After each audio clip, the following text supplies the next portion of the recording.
Hi everyone, good to be with you. As we go to the election polls on Wednesday, I thought it would be worth thinking about how we as Christians should approach elections and voting. I'm not trying as best as possible to tell you which political party to vote for, to push a particular political agenda. In fact, I'm not even saying that Christians have to vote. There's nothing in the Bible that says we have to vote. But I do want to encourage all of us to vote, and to vote with the correct perspectives, the correct attitude. And so I've got 5 suggestions on how we as Christians should vote. Firstly, let's vote joyfully. As you vote on Wednesday, do it with a grateful heart. Thank God that we live in a country where all people, male, female, black, white, all of us can vote. Remember, that was not the case less than 30 years ago. So let me encourage you to exercise your democratic right in this, your country, and enjoy the freedom that is yours. Be thankful to God for how far He has brought us as South Africans, and celebrate another free and fair election by marking your own X. Secondly, vote wisely. At the same time, as you mark your X, do it with an appropriate level of responsibility and wisdom. Take your constitutional rights seriously. Think and pray long and hard about which candidates are best, which parties are worthy, which policies are desirable, and so on. Your vote is private. Only you and the Lord will know who you vote for, unless you go and tell someone. So prayerfully make up your own mind about who to vote for. Look for godly characteristics in leaders. Look for solid election manifestos.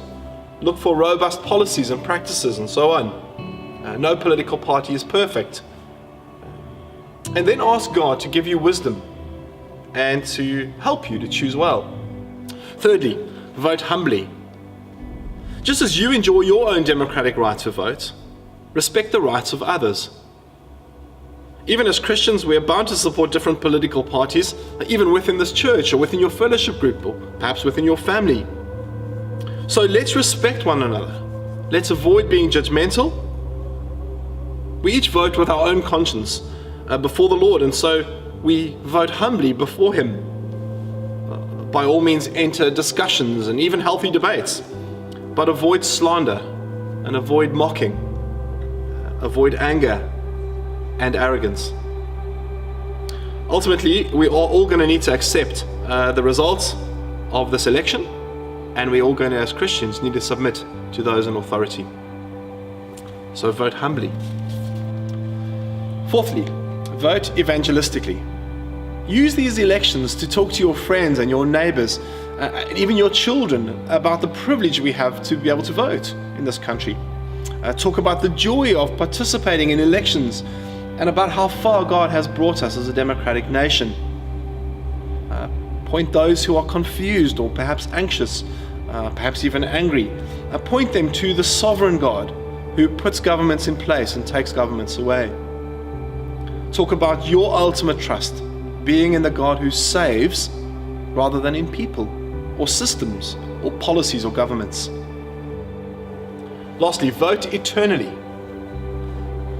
Finally, know that as you vote, as significant as that is, it's nothing in the grand sweep of eternity. Don't get fixated on the things of this temporary, fleeting world.